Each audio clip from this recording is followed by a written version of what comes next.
Bueno, vamos a comenzar la última sesión de la tarde. El tema que voy a presentar es el tema sexismo, antifeminismo y masculinidad reactiva, le he llamado, pero bueno. Voy a hacer en primer lugar una primera aproximación descriptiva que creo que puede ser ligera porque los fenómenos son, en cierto modo, conocidos de todos, ¿no? Luego voy a intentar establecer un cierto marco teórico para interpretar este elemento discursivo de la movilización autoritaria, uno refiriéndome explícitamente a cómo se integran los elementos discursivos en esa movilización de manera general, y luego haciendo una reflexión quizá un poco redundante con cosas que ya se han presentado aquí, y que tienen que ver con el marco de la crisis en general, de la crisis sistémica, y con un elemento, con una dimensión de esa crisis que, para entendernos, pues la voy a llamar crisis de la reproducción social, y vinculada a la crisis de la reproducción social, crisis de los modelos de familia, del reparto de roles conforme a género, identidades de género, porque creo que el discurso antifeminista es una manera de abordar, de elaborar esa crisis de reproducción social que vivimos en este momento, de una manera específica, y luego voy a intentar fijarme en algunos elementos que pudiéramos decir formales, ¿no?, de ese tipo de discurso. En la literatura feminista se pone el acento en una evolución que ha tenido lugar pues en la última década, quizá, o más ampliamente, una evolución de lo que pudiéramos llamar el antifeminismo clásico. Por antifeminismo entiendo una oposición organizada de orientación política a los esfuerzos de emancipación feminista, tiene un sentido reactivo. Una evolución del antifeminismo clásico que estaba centrado en la defensa de la familia nuclear tradicional, las relaciones de género basadas en la binaridad heterosexual y heteronormativa, en la división del trabajo por géneros, ¿no? Eso era, digamos, los acentos del antifeminismo clásico. Una evolución hacia lo que se viene a llamar, perdonar el neologismo, antigenderismo, ¿no?, de gender, ¿no?, el término que es un término clave de los estudios de género y que se articula ahora el feminismo como no es que desaparezcan, digamos, los objetivos del antifeminismo clásico, pero han sufrido una modulación, porque lo que se combate ahora es lo que el antigenderismo llama ideología de género. Como sabéis, este término es un término que circula, es un término, digamos, puesto en circulación, creo que por primera vez en la Conferencia Mundial de la ONU de Pekín, y por sectores del catolicismo conservador, el Vaticano, en ese momento, pero que se ha ido extendiendo el término, esa ideología, entonces, de género. Veremos qué quieren decir con ideología de género. Entonces, la defensa de la familia, de la feminidad o la masculinidad tradicionales, pues no deja de ser un elemento de esa agenda, pero es un elemento que ha pasado un poco a un segundo plano presente, pero un segundo plano. Porque, por un lado, la crítica pura y dura de la igualdad de derechos pues es no fácilmente digerible por las sociedades occidentales.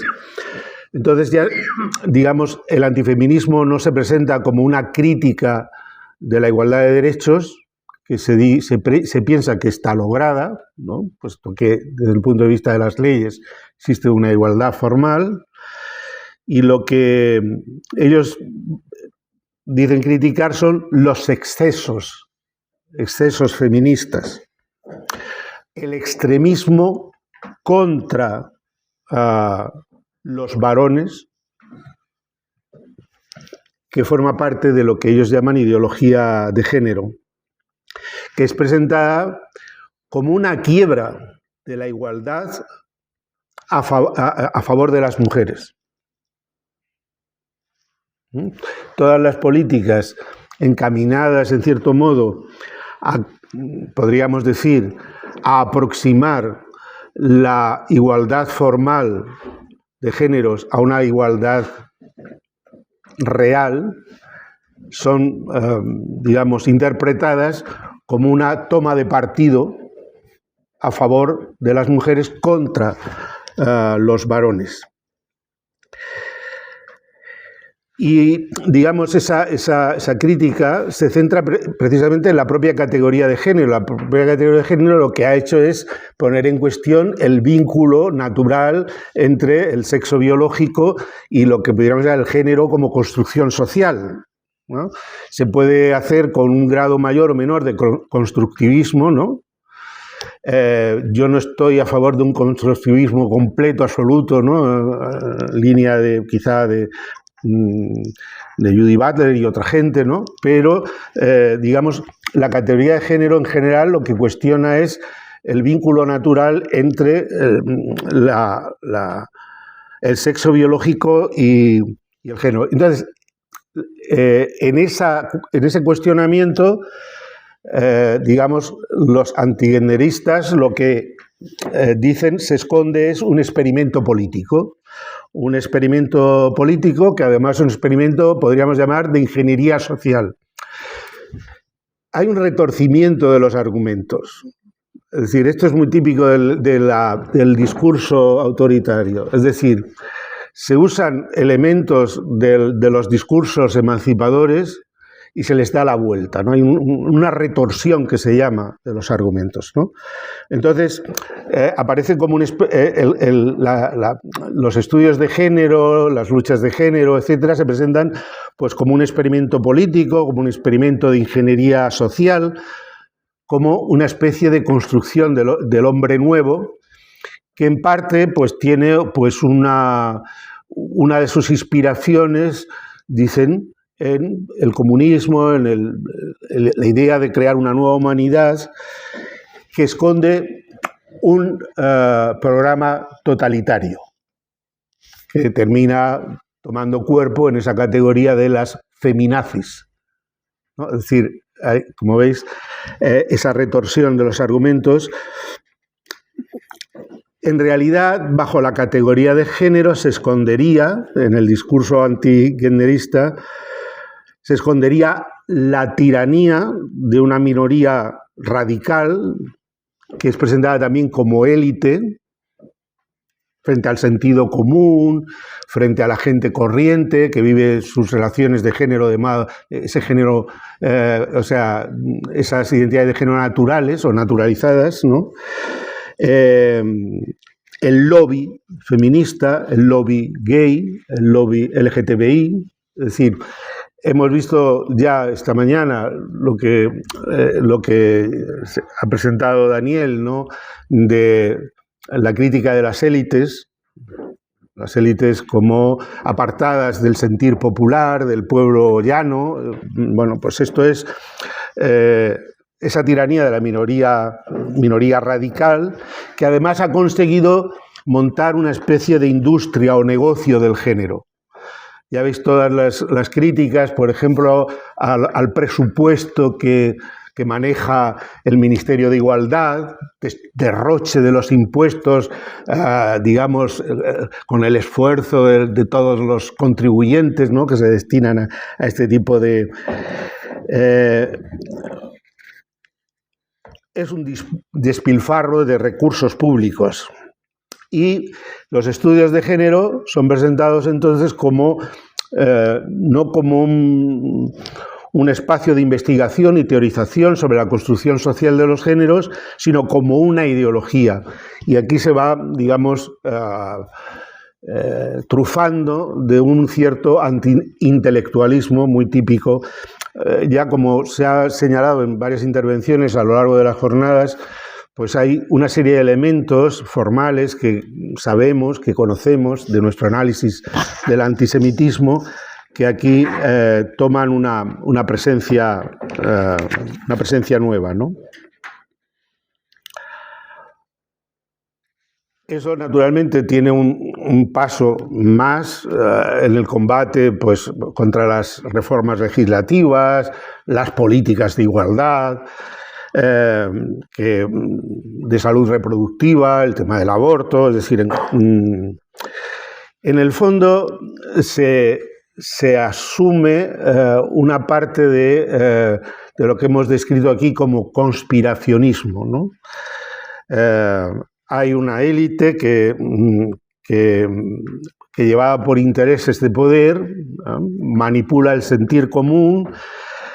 En última instancia, y aquí veremos que hay un encuentro, ¿no?, con otros elementos discursivos, porque se dan siempre muy entrelazados, muy entremezclados, pero con el nacionalismo, ¿no? Es decir, esta estrategia tiende en última instancia a un debilitamiento del cuerpo nacional. Está vinculado a la idea del reemplazo, del gran reemplazo. Es decir, estamos haciendo políticas de género que nos llevan a que se caigan por los suelos. Es decir, el mercado de trabajo no tiene nada que ver, sino las feministas son las que están hundiendo los datos de natalidad de la nación, y por lo tanto la necesidad de que vengan inmigrantes que producen, pues, un extrañamiento de la cultura, un extrañamiento de los vínculos sociales, y no solo un debilitamiento del cuerpo nacional, sino también, pues, de sus miembros masculinos, y por lo tanto, si esos miembros son vistos como aquellos que pueden defender el cuerpo nacional frente al ataque externo, frente a la invasión, frente a tal, pues debilitando la capacidad de defensa de ese cuerpo nacional. Naturalmente, esto está vinculado a un concepto de masculinidad que no hace falta describirlo mucho, ¿no?, pero que tiene que ver con esa masculinidad guerrera, protectora, guerrera, defensora, etcétera, que puede hacer... que puede tonificar el cuerpo nacional porque los hombres son competitivos, son luchadores, pueden mejorar desde la productividad a otras tantas cosas, ¿no? Todo esto se hace especialmente virulento, ese discurso, en su ataque al colectivo LGTBI. Q+, bueno, no hace falta, nos entendemos, es todo ese colectivo, a lo que ellos entienden que es la imposición de un modelo educativo que responde también a esa estrategia, ¿no?, de ingeniería social, de crear una nueva, que lleva a una feminización de los jóvenes, y a un socavamiento de los ámbitos, de las cualidades que están asociadas a los ámbitos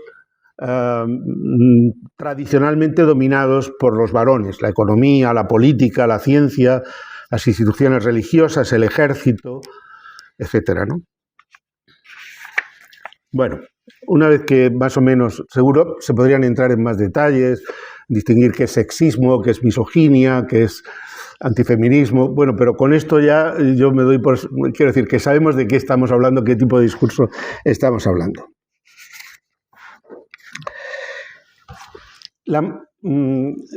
En el título de las jornadas yo puse conscientemente, aunque inicialmente, si recordáis, en los primeros intercambios que pusimos, que os envié, pues se ponía elementos discursivos del autoritarismo, lo he modificado, puesto de la movilización autoritaria, y quería justificar un poco esto, ¿no? Yo creo que la crisis que vivimos no es decir, la movilización autoritaria no se puede explicar monocausalmente, no tiene una sola causa, y tampoco se puede decir que la crisis sea la causa de la movilización autoritaria, pero sí creo que la crisis sistémica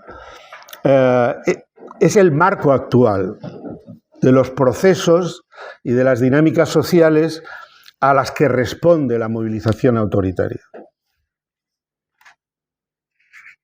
Crea eso que se dice de una manera un poco así, una ventana de oportunidad para esa movilización. Entonces, aunque los potenciales autoritarios, sus elementos discursivos, las actitudes autoritarias, una cierta articulación organizativa en grupos y tal, siempre está presente en las formaciones sociales modernas y capitalistas, pero las crisis sistémicas generan unas condiciones que favorecen la movilización autoritaria. ¿Por qué hablar de movilización y no de autoritarismo? Porque quiero resaltar que se trata de un proceso dinámico, o sea, no quiero ser redundante, pero que tiene carácter procesual, ¿no? que es abierto, que pasa por coyunturas, por crecimiento, debilitamiento, que podríamos analizar por qué se producen, pero que en realidad consiste en una activación. Yo quiero resaltar esto, ¿no? Movilización, porque es una activación, una intensificación de determinados elementos que tienen reflejo luego en los procesos de constitución de las subjetividades, en los estados de opinión, en diversas formas de politización de los conflictos y de las contradicciones sociales, ¿no? Y esto involucra de manera diversa, diferente, a un conjunto amplio y diverso de actores sociales. Por lo tanto, no se reduce a movimientos de extrema derecha. En esos movimientos quizá podemos identificar de modo más claro de qué elementos estamos hablando, pero no se reduce ahí, es decir, involucra una pluralidad de elementos discursivos, de praxis sociales, de cristalizaciones organizativas e institucionales, que incluye tanto a los grupos de extrema derecha como otros grupos, abarca buena parte del espectro político y de los grupos sociales, y que tiene una capacidad de configurar y determinar la agenda política, la agenda pública, y contaminar y difundirse. Tiene una capacidad difusora muy grande, muy amplia, ¿no?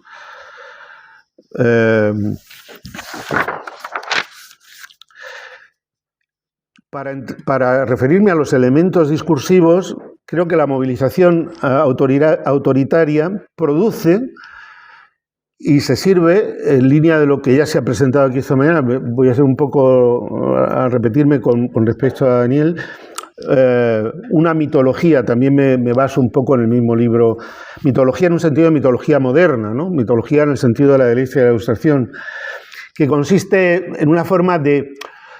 también resuena un poco el concepto que conocemos de Marx de religión de la vida cotidiana, ¿no? Es decir, cómo, digamos, nos socializamos en determinadas visiones del mundo, en prácticas sociales, que permite reinterpretar, reelaborar y afrontar la crisis actual.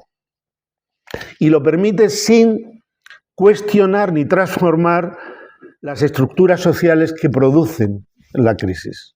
Es decir, es un procesamiento, y luego podemos ver si se ha acertada esta manera de designarlo, un procesamiento mitológico de la crisis. No se abordan las causas estructurales, los procesos y las dinámicas sociales implicadas en la crisis, sino que se reformulan los conflictos que produce esa crisis, los conflictos sociales básicos, en términos no sistémicos, lo cual permite gestionar el malestar, gestionar los miedos, la agresividad social, neutralizando sus posibles potenciales desestabilizadores y canalizándolos hacia objetivos diferentes, yo diría espurios, desplazando la atención y la mirada socialmente construida. Lo hemos visto también con la intervención de Isabel, ¿no? Es decir, no tiene nada que ver con los hechos, pero permite ver esos hechos que en parte se falsifican o se reducen o se codificarlos de una manera diferente, ¿no? Y instrumentaliza esos relatos para estabilizar las estructuras de dominación, que se pueden ver desestabilizadas por la crisis. Los diferentes elementos discursivos, el libro al que se refería Daniel esta mañana, creo que también se estructuran en una forma de contraposición entre élites, pueblo y extraños, ¿no? Pero luego podemos descubrir en esos elementos discursivos, en la medida en que son incorporados en la movilización autoritaria, ciertas analogías estructurales. Hay, como yo lo decía ayer, como una especie de código común en todos los elementos del nacionalismo chauvinista, del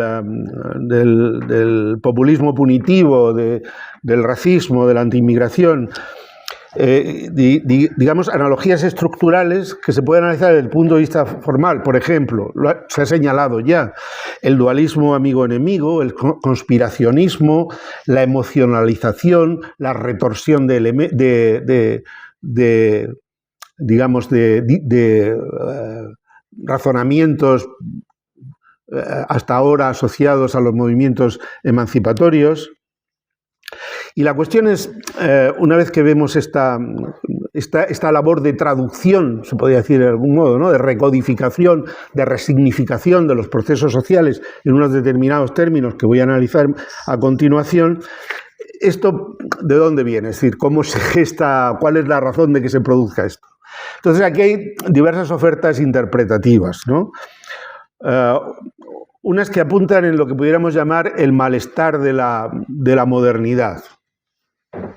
Los procesos de modernización, de modo general, la economía, la sociedad, de la cultura, pues han desestabilizado estructuras tradicionales. Y eso genera, pues, lo que algunos llaman un estrés identitario, ¿sí?, una dificultad de orientación, ¿no? Una necesidad de seguridad que se ve perdida, que termina idealizando un pasado inexistente, creado por la propia inseguridad. Otros ven, pues, por así decirlo, una movilización políticamente organizada.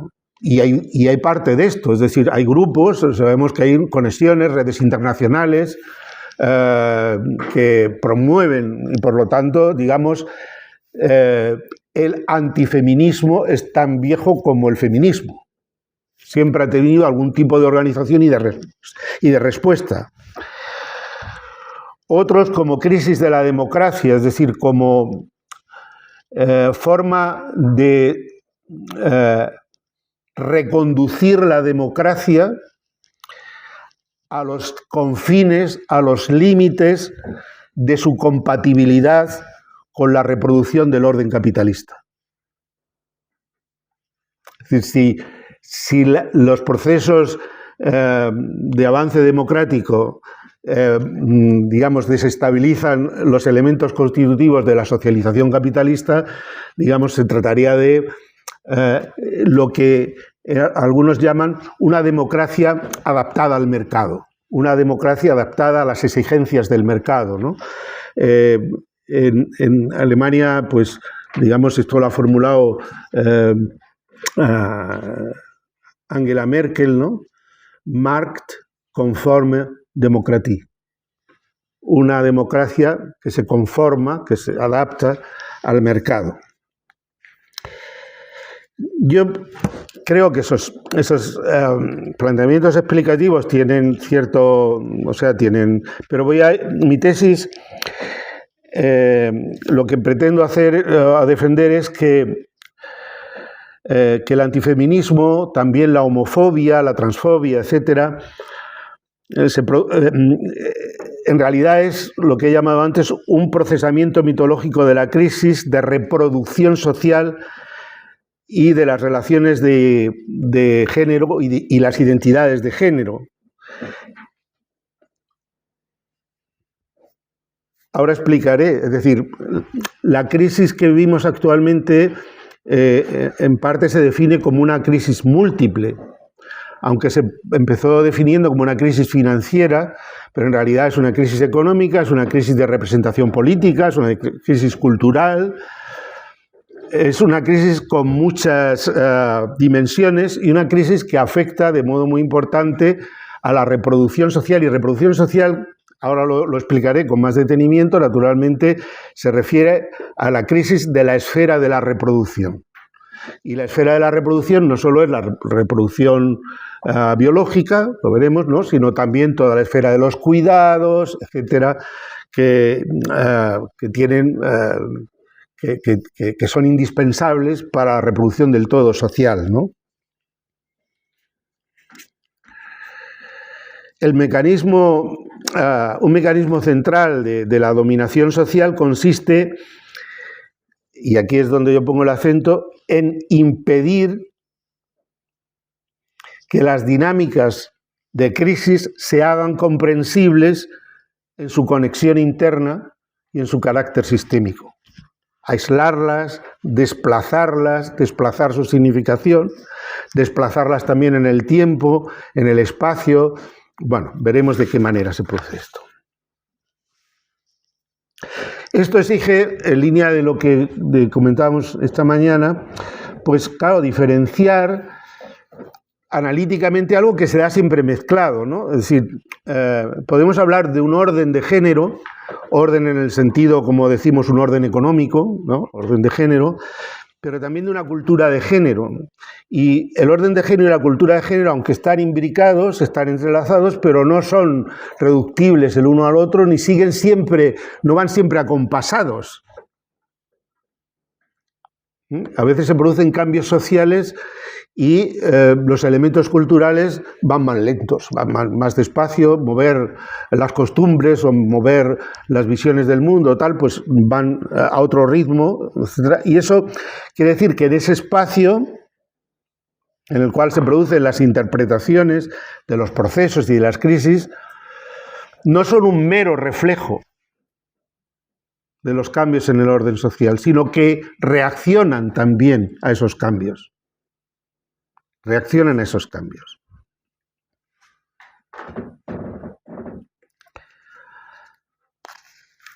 Y yo creo que en este caso opera con un desplazamiento discursivo estratégico.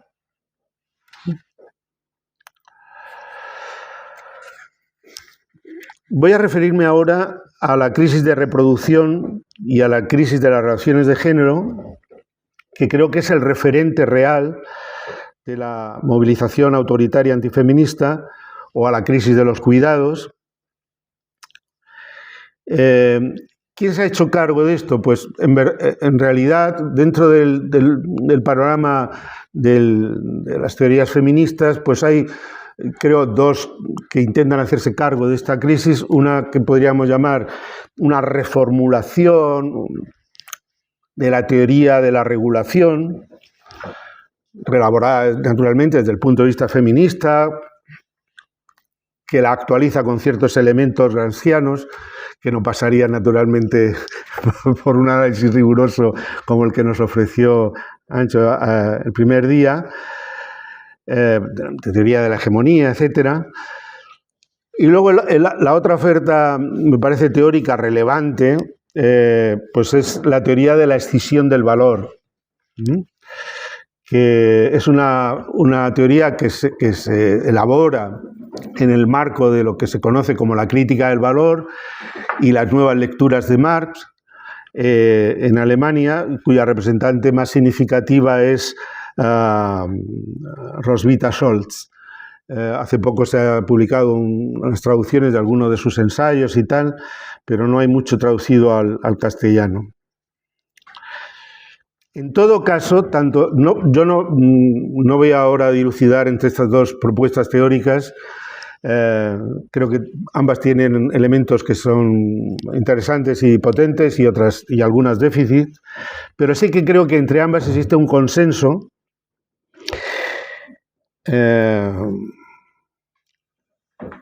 en que las formaciones sociales capitalistas están imbricadas formas de dominación que no son deducibles unas de otras. No son deducibles unas de otras. Y que adquieren una configuración específica que las refuerza y que son la dominación de género, la dominación étnica y la dominación económica, por decirlo de algún modo. Esto esto no se da como separado, ¿no? Se da imbricado, pero, digamos, la dominación de género o lo que se conoce habitualmente como patriarcado o la dominación patriarcal no se explica como un derivado de la dominación económica, por decirlo de algún modo. Ya sabemos que esto siempre es muy simplificador, porque yo, frente a todos los que acusan a Marx de economicista o tal, pues siempre creo que en justicia lo que hay que decir es que el mayor crítico del economicismo es Marx. O sea, Marx dice, detrás de la economía está la sociedad. O sea, la economía es sociedad, no es economía. Esa idea de una esfera, digamos, la propia escisión de la esfera económica es producida socialmente, ¿no? Pero bueno, en todo caso, para que nos entendamos, hablo de economía. Y lo que dicen ambas teorías, pero de una manera más precisa, la teoría de la escisión del valor, es que en las formaciones sociales capitalistas hay un elemento constitutivo. Cuando digo constitutivo es que no hay constitución del orden social capitalista que no incluya este elemento que voy a nombrar, que es la escisión de la esfera de la reproducción, y podemos añadir, y su feminización.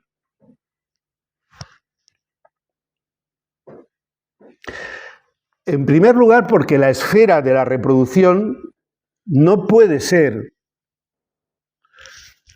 es decir, no puede ser, sin ser destruida, subsumida bajo la lógica mercantil. Cualquiera que haya tenido relaciones de amistad, de amor, de relación padre-hijo, madre-hija, o hijo o hija, lo que sea, quiero decir, esas relaciones no se pueden traducir, es decir, cómo aumento la productividad de la educación de un hijo o una hija, es decir, cómo se come, ¿no? Es decir, son esferas de vida social que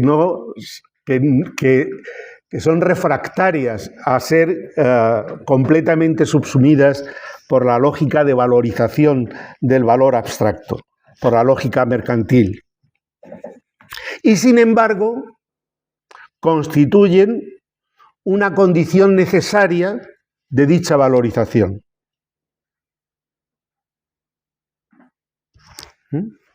Es decir, sin que funcione la esfera de la reproducción, la esfera de la producción colapsa. Y por lo tanto, la existencia escindida de la esfera de la reproducción es vital para la pervivencia del sistema social.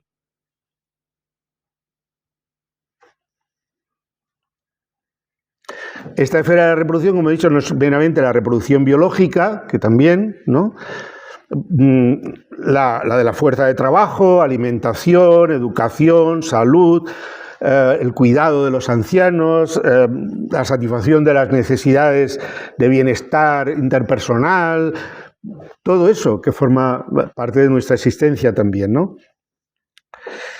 Bajo el concepto de decisión no quiero decir solo que son desgajadas de la esfera de la producción y de la valorización del valor abstracto, sino que también se produce una subordinación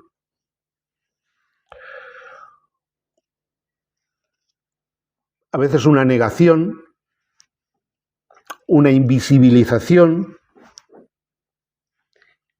y a veces, pues, lo que conocemos, una feminización, una racialización.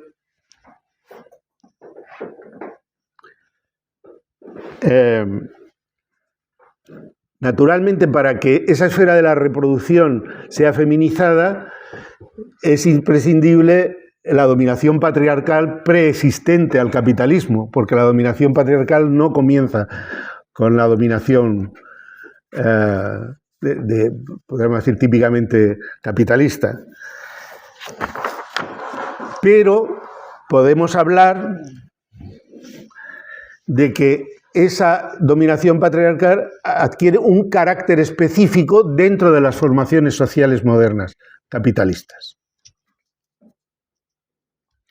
La escisión de las tareas reproductivas feminizadas también incluye aquellos sentimientos, propiedades, actitudes vinculadas a ellas, la sensibilidad, la emocionalidad, la delicadeza, el afecto. Si tú tienes un negocio y dices, bueno, eso para tu casa con los tuyos, aquí las leyes son otras. Y digamos que la esfera de la producción, estructurada bajo la lógica de la valorización del valor abstracto, se configura según un modelo asociado a la masculinidad.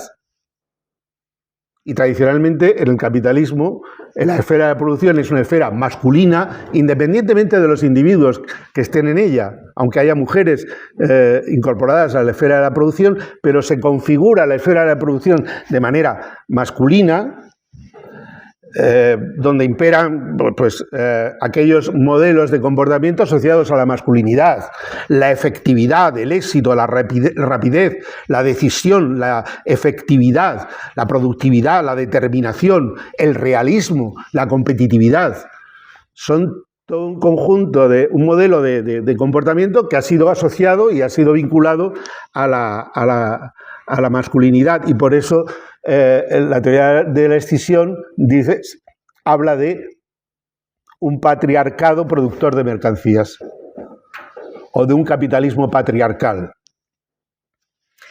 El carácter patriarcal de la lógica del capital.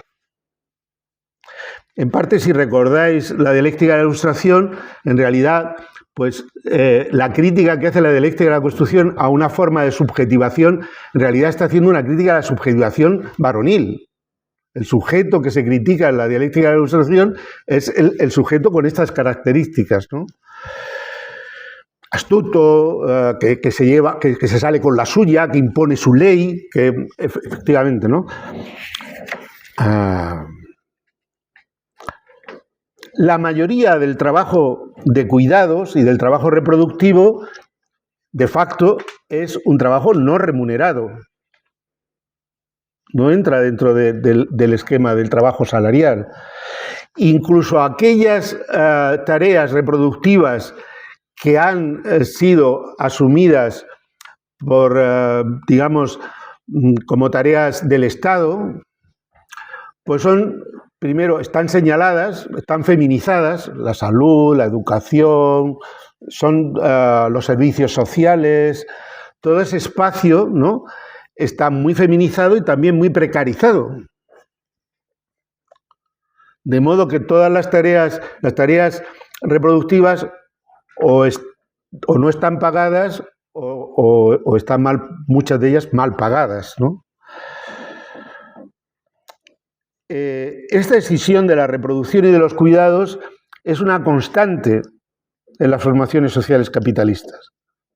Y es un factor determinante de cómo se estructura la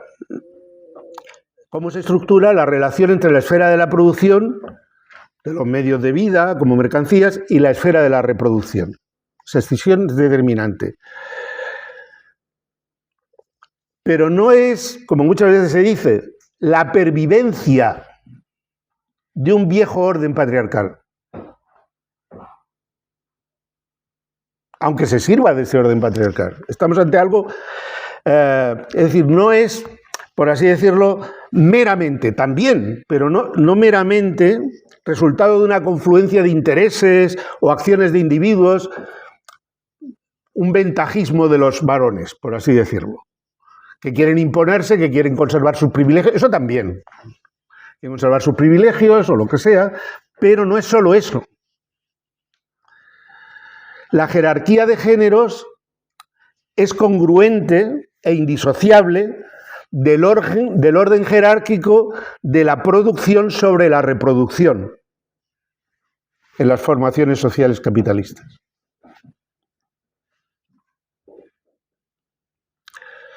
Y como veremos, mi tesis es que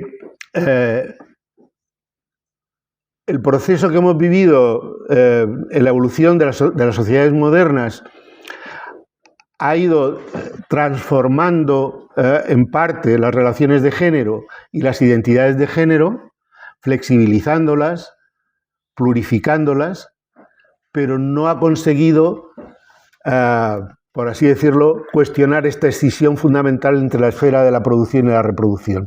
Y eso genera conflictos y tensiones que se han ido exacerbando. Esa es un poco mi posición, ¿no? Con todo, evidentemente, esa relación se configura de una manera histórica concreta y depende de cómo se configura el modo de regulación de la vida social en las sociedades modernas capitalistas.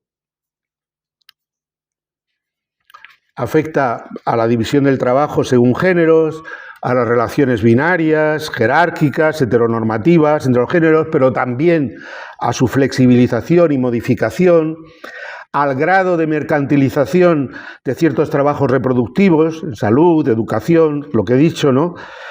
Y su sometimiento a criterios de eficacia económica. Pensemos todo lo que está pasando en esa esfera de los servicios que presta el Estado. Yo creo que con un par de ejemplos, ¿no? La racionalización, por ejemplo, del servicio de comidas a las residencias de ancianos en Madrid. Es decir, cuando tú metes la lógica económica en ese espacio, pues los resultados son evidentes, ¿no? Y eso va variando, no es lo mismo en la época fordista, en la posfordista, es decir, eso va modulando cómo se articulan esas dos esferas. También, pues con el fenómeno que hemos vivido de la inmigración, lo que se llaman cadenas transnacionales de cuidados, buena parte de la posibilidad de incorporación de las mujeres al mercado de trabajo se compensa con la incorporación al servicio del hogar de la fuerza de obra migrante, delegando las tareas del hogar en las mujeres que tienen que descuidar a los suyos, a sus hijos, a sus ancianos en los países de origen para cuidar a nuestros hijos y a nuestros ancianos. No es poco, no es poco. La última estadística que tengo es del 2020, pero en la base de datos de la Seguridad Social, en el empleo doméstico, y pensar lo que hay de economía sumergida en el empleo doméstico y de que muchas de esas trabajadoras y trabajadores lo hacen con varias casas, varios empleadores, aunque tenga un empleador, pero luego trabajan en varias casas, pero es de 587.000 empleadas en España, que probablemente se multipliquen, de las cuales en la base estadística de la Seguridad Social, 500.000 son mujeres. y de unos 70 y tantos mil hombres.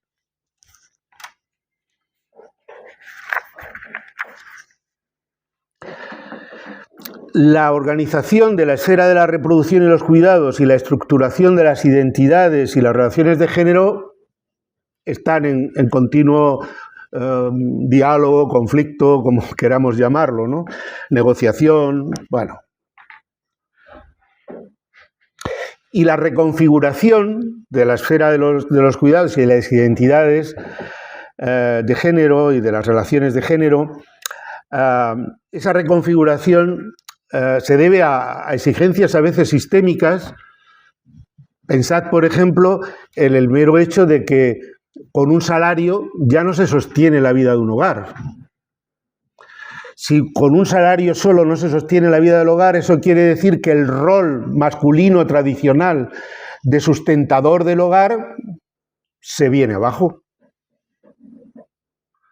Y los elementos de la identidad masculina que estaban asociados a ese rol también se ven conmocionados. Entonces hay presiones sistémicas y luego aspiraciones. Por ejemplo, la lucha de las mujeres por tener un proyecto profesional, por desarrollarse. Es decir, no son solo elementos, hay elementos sociales, elementos culturales.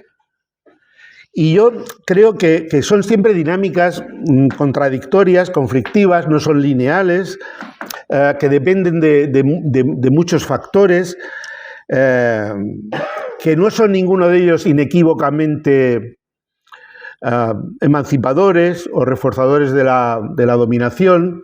Por ejemplo, digamos, una cosa que algunos feministas estudian, que es la confluencia de las formas de subjetivación neoliberal, flexibilidad, plurificación, convertir la vida de una persona en un proyecto individual, donde uno elige su futuro. Hay una serie de congruencias con las formas de construcción de subjetividades neoliberal. Pero bueno, ahí se articulan evidentemente también aspiraciones legítimas, derechos de autodeterminación individual fantásticos, ¿no? Entonces, bueno, hay una cierta ambigüedad, ¿no? Y en cierto modo lo que sí quisiera resaltar es que no hay transformación emancipadora inseparable de la superación de la escisión constitutiva de la socialización capitalista, que es la escisión entre la esfera de la reproducción y la esfera de la producción. Ahí hay un límite a la capacidad y a la libertad de los individuos para, digamos, ensayar nuevas identidades, nuevas relaciones, nuevos roles de género.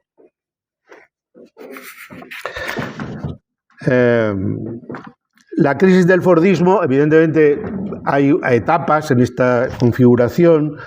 Se suele hablar pues de un régimen neopatriarcal en el liberalismo clásico, es decir, donde los roles familiares estaban muy marcados, un régimen de subordinación basada en la diferenciación de género en el fordismo y un régimen de plurificación y flexibilización en el neoliberalismo. Es decir, se ha ido transformando, ¿no? Pero la crisis del fordismo pues, ha conllevado, ha supuesto, ha generado unos procesos que, en cierto modo, suponen un test de estrés, tanto para la construcción de las identidades como para la construcción de las relaciones de género, como para la organización de la esfera reproductiva. Me he referido a lo que supone la transformación del sector de la salud y los cuidados por su mercantilización, a la delegación de las tareas domésticas en los inmigrantes, pero también a la progresiva erosión del modelo de masculinidad, a la diversificación y diversificación de las formas de familia y de vida en común, a la parcial reconfiguración de las relaciones de género. Claro, esto es decir, las visiones más críticas dicen, bueno, pues quíteme usted la mitad de carne, ¿no? Es decir, que cuando tú dibujas un panorama más o menos de reconfiguración, ves que... me acuerdo un amigo polaco que me decía cuando la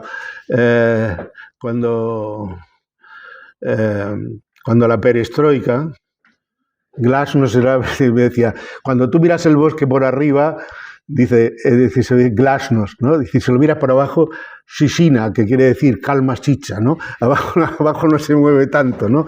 Bueno, pues algo se puede aplicar de esa definición. Es decir, muchos ven que la emancipación laboral de las mujeres lo que ha supuesto es una doble socialización y una doble carga. Es decir, muchas de las mujeres siguen llevando, y eso se ve en todos los estudios empíricos, la mayoría de carga de las tareas domésticas, de las tareas de reproducción, y además ejercen una profesión y tienen las cargas de la esfera de la producción, ¿no? Entonces,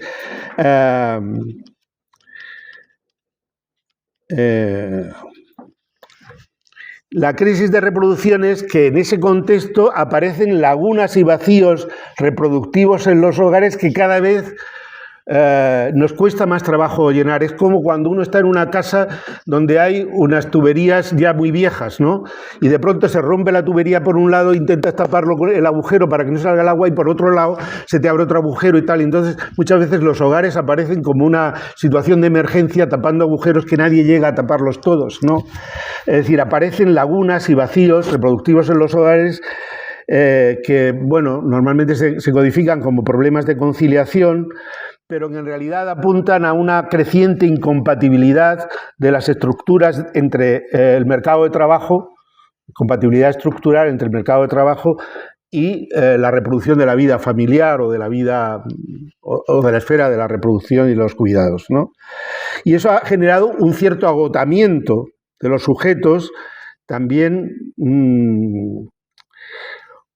de los trabajadores y las trabajadoras, que aunque no sean capaces de tematizarlo, es decir, imaginemos lo que significa para las familias trabajadoras de los estratos sociales más bajos conseguir una conciliación de la vida familiar y laboral. Y las familias burguesas que pueden contratar a personal inmigrante para que haga los trabajos reproductivos. Son distintos. Entonces, cuando tú quieres venderle a una mujer de la clase trabajadora más desfavorecida, en situaciones de precariedad, que su incorporación al mercado de trabajo es una emancipación, lógicamente para esa persona no aparece como una emancipación, aparece también como un resentimiento frente a las élites que se lo pueden permitir. Se puede articular así, ¿no? Entonces yo creo que el colapso o la profunda erosión de la estructura institucional fordista de la familia nuclear, del modelo dicotómico de sostenedor masculino y ama de casa, del apoyo de los servicios del Estado, del bienestar, todo eso ha generado una crisis específica, la crisis de reproducción social,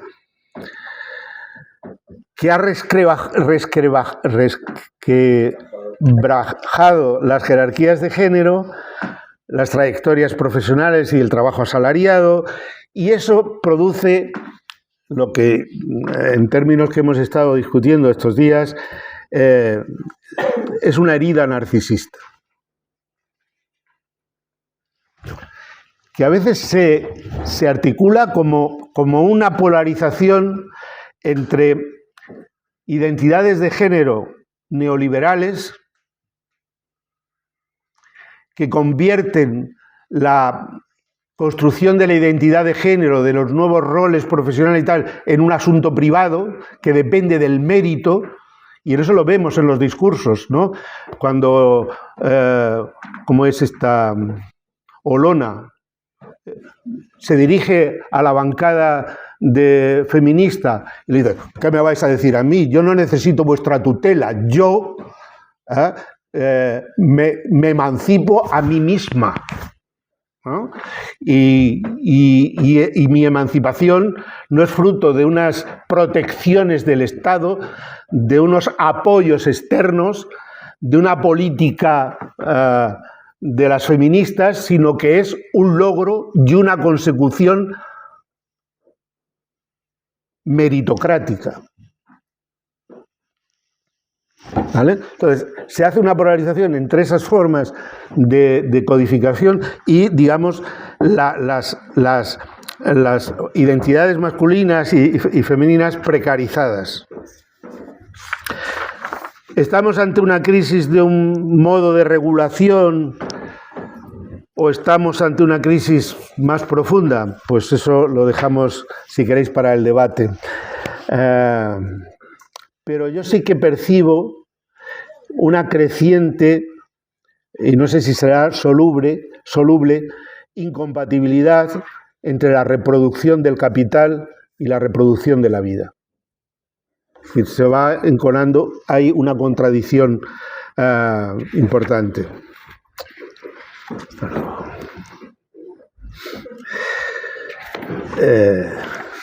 Y creo que aquí se produce una presión sistémica en una dirección. Una presión sistémica en una dirección de mantener y reforzar la escisión de la esfera de la reproducción. Porque si se plantea eso, se tiene que plantear una transformación sistémica global. Yo he intentado ver si había cifras, y la única cifra que he encontrado de una feminista suiza, que ha intentado hacer un cálculo de lo que supondría si se contabilizara en el Producto Interior Bruto de Suiza, de manera remunerada, las tareas reproductivas, que no están remuneradas.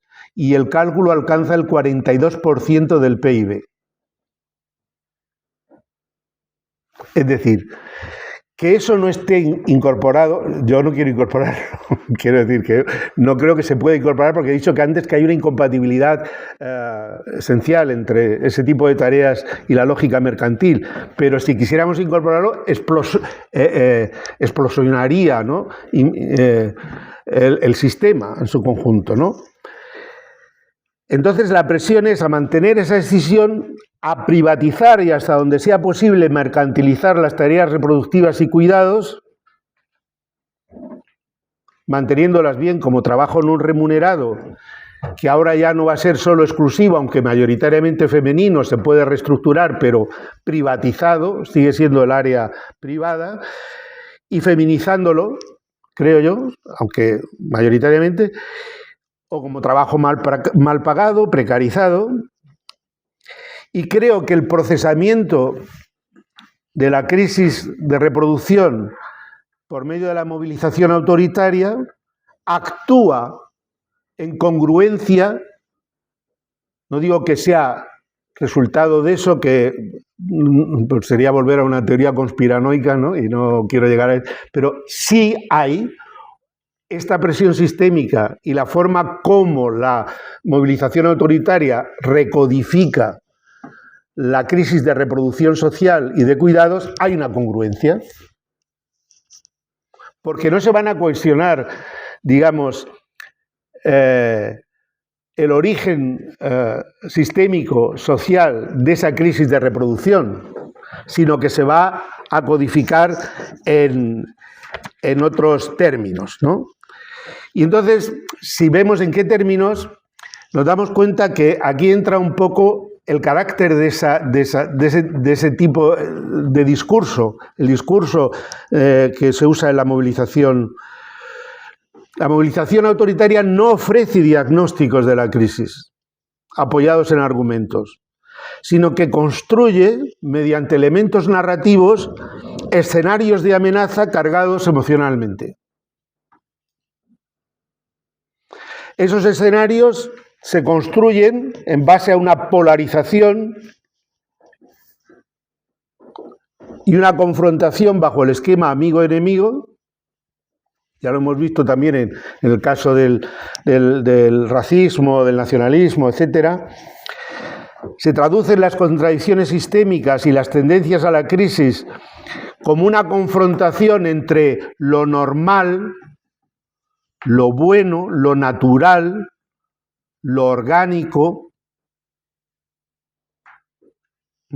y lo anormal, degenerado, antinatural.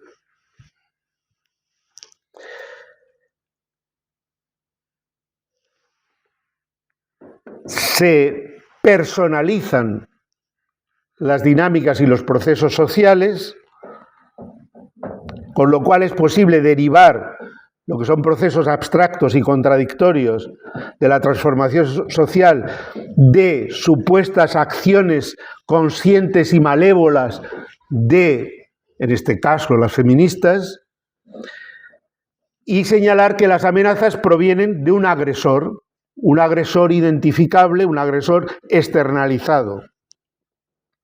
Y entonces se sigue un esquema fijo. Y el esquema consiste, que aparece en diversas constelaciones. Hay un bien amenazado, hay un chivo expiatorio, hay unos agresores, unos defensores, un escenario de derrota que supone el colapso de la nación, el colapso de la sociedad, la destrucción de la humanidad, de Occidente, de lo que sea, ¿no? Y un escenario de defensa exitosa. Si acabamos con el enemigo, acabamos con la agresión, salvamos a la nación, salvamos a Occidente de la amenaza. ¿Cuáles son las virtualidades de esta forma de construcción? Pues que se reduce la complejidad, se da una explicación simple, se carga emocionalmente, se personifica y concretiza lo abstracto y se conecta más fácilmente con una percepción común, una experiencia cotidiana. De ese modo, las desestabilizaciones sociales generadas por las dinámicas sistémicas y de valorización abstracta se procesan en el terreno de los valores, terreno cultural, los valores de la familia, la identidad, la amenaza islamista o musulmana, y se escenifican como una lucha de reparto entre nacionales y no nacionales. ¿Cuáles son esos escenarios de amenaza?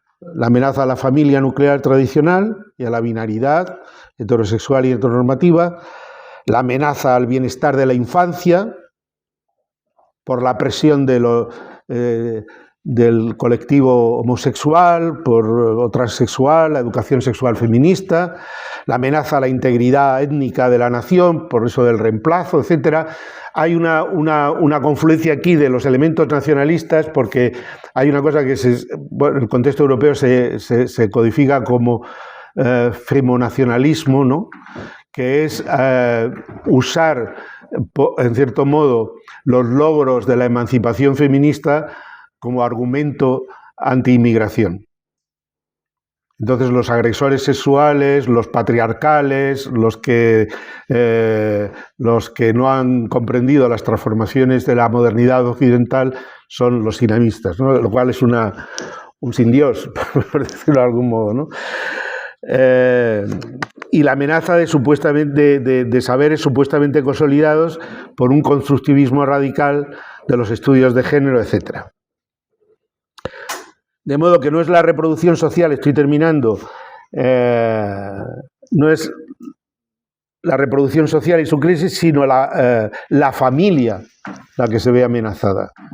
Y esto exige una vuelta a la distribución más o menos tradicional de papeles de género, sin reflexionar sobre el cambio de las condiciones materiales y políticas de eso. Es decir, por mucho que se quiera volver a una estructura familiar, eso es imposible.